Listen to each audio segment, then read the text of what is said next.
Hello. आप सभी का स्वागत है एग्ज़ाम ट्रैक के चैनल पे। तो चलिए हम शुरू करते हैं द हिंदू के वोकेब। तो आज का हमारा पहला वर्ड है प्रेसिपिटियस। इसका ग्रामेटिकल प्रोफाइल है एडजेक्टिव और इसका मीनिंग होता है सडन और अनएक्सपेक्टेड। ठीक है, तब आप लोग इसको कैसे याद रखेंगे? तो देखिए, मैं इसको याद करने का आपको ट्रिक बता रही हूँ। प्रेसिपिटियस, ठीक है। तो प्रेसिपिटियस को आप याद कर सकते हैं कि जो प्रिपरेशन था वो पीटीएस यानी कि वो पिटा गया, यानी कि आपका प्रिपरेशन हो नहीं पाया, वो पिटा गया मतलब वो रद्द हो गया अचानक से। तो उस तरह से आप इसको याद कर सकते हैं, सडन और अनएक्सपेक्टेड। इस तरह से निमोनिक से याद करने से आपको हर चीज़ें बहुत ही ईजिली याद रहेंगी। तो चलते हैं हम लोग इसके एग्जाम्पल पे। इसका एग्जाम्पल है प्रेसिपिटियस आंसर। कैसा आंसर? प्रेसिपिटियस आंसर, एक ऐसा आंसर जो सडन और अचानक से हुआ है, जिसमें किसी को विश्वास नहीं होगा कोई ऐसा आंसर भी दे सकता है। प्रेसिपिटियस आंसर। ओके, जो हमारा नेक्स्ट वर्ड है वो है कोगेंट। कोगेंट का ग्रामेटिकल प्रोफाइल क्या है? एडजेक्टिव। और एडजेक्टिव किसके पहले प्लेस होता है? एडजेक्टिव नाउन के पहले प्लेस होता है, वो नाउन को क्वालिफाई करता है।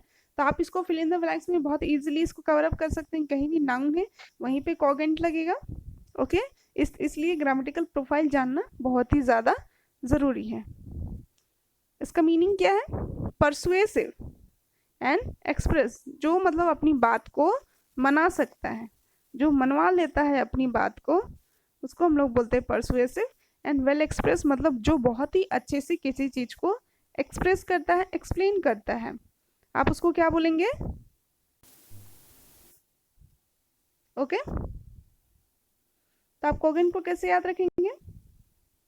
कॉग, आप लोग इसको याद रखेंगे कॉग से।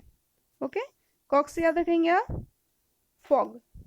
फॉग मतलब कुहासा। कुहासा में भी जेंट लोग, ठीक है, जेंट लोग बहुत ही ज़्यादा अपनी बात मनवा लेते हैं, वेल एक्सप्रेस्ड होते हैं कि नहीं मुझे ये चीज़ चाहिए तो आप मुझे ये ला के दो। ओके, इस तरह से आप न्यूमोनिक करके इसको याद कर सकते हैं। इसका जो एग्जाम्पल मैंने आप लोगों के लिए लिया है वो है कोगेंट पॉलिटिशियन, जो पूरी तरीके से इसमें फिट बैठता है। मतलब किस तरह का पॉलिटिशियन है? कोगेंट पॉलिटिशियन है जो बहुत ही ज़्यादा परसुएसिव है और वेल एक्सप्रेस है, जो अपनी बात को बहुत अच्छे से बोल सकता है। इस तरह से आप कोगेंट वर्ड को याद कर सकते हैं। जो हमारा नेक्स्ट वर्ड है वो है डिस्पोंडेंट। इसका मीनिंग है in low spirit from loss of hope और करेज। वो अपना होप और करेज दोनों खो चुका है, तो उसका जो स्पिरिट है, उसकी जो अंदर की शक्ति है, वो बहुत ही ज़्यादा उसका जोश कम हो चुका है। तो आप इसको कैसे याद रखेंगे? तो देखिए, इसको याद करने का मैं आपको निमोनिक बता रही हूँ। डिसपॉन्डेंट, डिसअपॉइंटमेंट, इसको आप कैसे याद रख सकते हैं? डिसअपॉइंटमेंट के साथ आप इसको याद रख सकते हैं कि डिसअपॉइंटमेंट है क्योंकि उसको लॉस हुआ है, होप और करेज, इसलिए वो बहुत ज़्यादा कम जोश में है, उससे कुछ करने का मन नहीं कर रहा है। आप लोगों के लिए जो मैंने एग्जाम्पल लिया है वो है डिस्पॉन्डेड प्लेयर। कैसा प्लेयर? डिस्पॉन्डेड प्लेयर, क्योंकि उसका होप और करेज खत्म हो चुका है और बहुत ही ज़्यादा कम जोश में है। ठीक है, आप जो हमारा नेक्स्ट वर्ड है वो है टीनियस।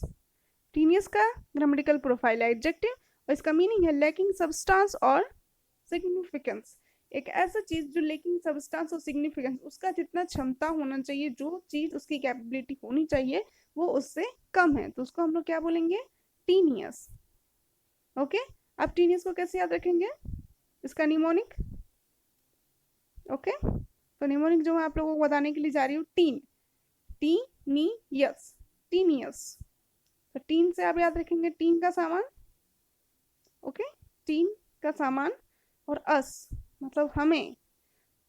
टीन का सामान हमें जिस मात्रा में और जितना मिलना चाहिए उतना नहीं मिलता है, इस तरीके से आप इसको याद कर सकते हैं।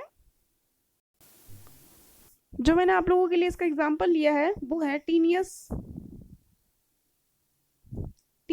एक्ट ऑफ एक्टर, यानी कि जितना उस एक्टर को करना चाहिए था सिग्निफिकेंस वो उतना नहीं करता, उसको क्या बोलेंगे, टीनियस एक्ट ऑफ एक्टर। ओके, जो हमारा नेक्स्ट वर्ड है वो है एक्सबरेंस। इसका मीनिंग है the quality of being full of energy and excitement, मतलब जिसमें बहुत ही ज्यादा एनर्जी होती है, एक्साइटमेंट होती है, उसको आप क्या बोलेंगे, एक्सबरेंस।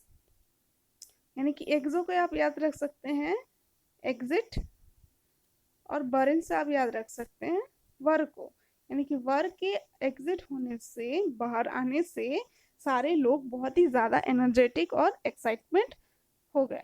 ओके, आप इस तरह से इसको याद कर सकते हैं। जो मैंने इसका एग्जांपल लिया वो है exuberance of the little child for the cake, यानी कि उस छोटे से बच्चे का जो एनर्जी और एक्साइटमेंट था किसके लिए, केक के लिए। ओके, जो मेरा नेक्स्ट वर्ड है वो है इंसुनिएशन। ग्रामेटिकल प्रोफाइल क्या है, noun, an unpleasant hint,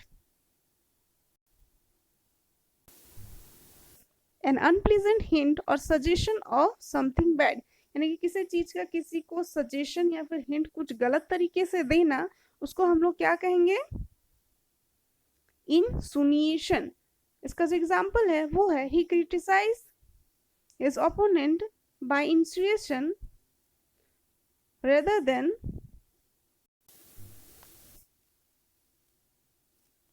directly. Okay, तो इसका मीनिंग है वो अपने एम्प्लॉय को डायरेक्टली ना बोलते हुए इंसुएशन, यानी कि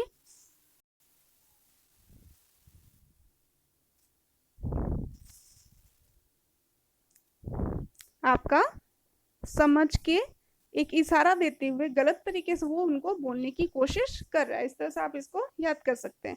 हमारा जो नेक्स्ट वर्ड है वो है अनपैलेटेबल। ओके, इसका ग्रामेटिकल प्रोफाइल है एडजेक्टिव और इसका मीनिंग है अनप्लीजेंट टू थिंक अबाउट और एक्सेप्ट, यानी कि उस चीज को सोचने के लिए, अनप्लीजेंट वो चीज सोचना ठीक नहीं है, अनप्लीजेंट है, और अबाउट और टू एक्सेप्ट, ना उसको सोच पा रहा है ना उसको एक्सेप्ट कर पा रहा है। ठीक है, इसका एग्जाम्पल है pasta and honey is an unpalatable combination. एक ऐसा कॉम्बिनेशन है जिसको सोचना भी बेकार है, उसको एक्सेप्ट करना भी बेकार है, कि पास्ता और हनी का कॉम्बिनेशन, ये सोचना भी बेकार है, अनप्लेटेबल। ओके, तो अनप्लेटेबल को आपका इसका जो निमोनिक है, ओके, तो हमारा यहाँ पे जो मीनिंग था इंसुएशन का, तो इंसुएशन का क्या मीनिंग था, that he criticise his opponent by insinuation rather than directly, यानी कि डायरेक्टली छोड़ के वो उनको हिंट दे के बताने की कोशिश कर रहा है। ओके, हमारा जो नेक्स्ट वर्ड है वो है unpalatable. Okay, unpalatable grammatical profile है एडजेक्टिव और इसका मीनिंग है अनप्लीजेंट टू थिंक अबाउट और एक्सेप्ट, ना इसको सोचना अच्छा है और ना ही उसको एक्सेप्ट करना, वो कुछ नहीं कर पा रहा है। उसका इसका हमने जो एग्जांपल लिया है वो है pasta and honey is an unpalatable combination, एक ऐसा कॉम्बिनेशन जो हम ना तो सोच सकते हैं ना उसको एक्सेप्ट कर सकते हैं। ओके, हमारा जो नेक्स्ट वर्ड है वो है कंटेम्नोर। उसका ग्रामेटिकल प्रोफाइल है नाउन और इसका मीनिंग है अ पर्सन और entity who is guilty of content for judicial, यानी कि बिना जज के वहां जाए हुए अगर किसी को कोई गिल्टी बोल देता है, उसकी घृणा करता है, उसको बिहेव अच्छे से नहीं करता, उसको हम लोग क्या बोलेंगे, कंटेम्न्योर, यानी कि arrogant critics. Okay, arrogant arrogant critics who contemn the general public taste in art। तो जो arrogant critics थे, जो अच्छे नहीं थे, जो ढंग से बात नहीं कर रहे थे, who contemn the general public taste, तो जनरल पब्लिक का जो टेस्ट होता है आर्ट में कि वो इस तरह से नहीं होना चाहिए, वो लोग जो चीज बोल रहे हैं वो उस चीज की अवहेलना कर रहे थे और उस चीज को खराब बोल रहे थे। ओके, आप इसको कैसे याद रखोगे, तो देखिए कंटेम्नोर, तो जो कंटेंट है, जो कंटेंट है वो क्या किया कि उसको पहले ही गलत बोल दिया, उसको बोलना था जब जुडिशियल होता, लेकिन वो उसको पहले ही गलत बोल चुका है। इससे आप याद रख सकते हैं कंटेंट से इसको। ओके, जो नेक्स्ट वर्ड है वो है tinkering. Okay, tinkering, to make small things to something in order to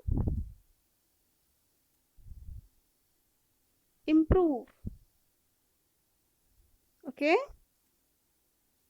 in order to improve और रिपेयर, यानी कि छोटी छोटी चीजें हम लोग कर रहे हैं, समथिंग छोटी छोटी चीजें जिससे कि हम उस चीज को इम्प्रूव कर सके और उसे रिपेयर कर सके। Always tinkering with his car, वो अपनी कार में कुछ छोटी छोटी चीजें करते रहता है ऑलवेज, जिससे कि उसकी कार सुंदर और अच्छी इम्प्रूव हो जाए। ओके, आज का जो हमारा नेक्स्ट वर्ड है वो है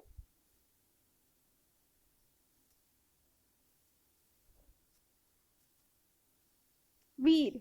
वीर का मीनिंग है सडनली, अचानक से।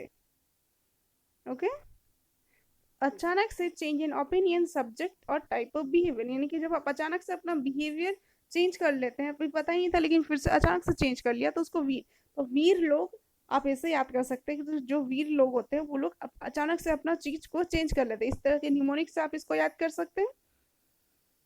इसको जो मैंने एग्जाम्पल लिया आप लोगों के लिए वो है the economy weed sharply downward, यानी कि इकोनॉमी पता ही नहीं था लेकिन वो अचानक से शार्पली बहुत ही ज्यादा गिर गया। ओके, तो इस तरह से आप इसको याद कर सकते हैं। तो आज के सेशन के लिए इतना ही। ये जितने भी सारे वर्ड थे वो 1 सितंबर 2020 के हिंदू के वोकेब के जितने भी सारे हो सकते थे मैंने आपको सारे करवाए हैं। तो आप इसको अच्छे से कीजिए और अच्छे से पढ़िए, और इंग्लिश का सेशन रोज देखिए, ये आप लोगों के लिए बहुत ही हेल्पफुल होगा। और इसको लाइक कीजिए, सब्सक्राइब कीजिए इसी की तरह और भी एजुकेशनल वीडियो पाने के लिए। इसमें मैथ्स की भी क्लासेस होती हैं, जीके की भी होती हैं, सारी क्लासेस होती है, रीजनिंग की होती हैं, उन्हें भी देखिए और अपना सिलेक्शन लीजिए। Okay, thank you.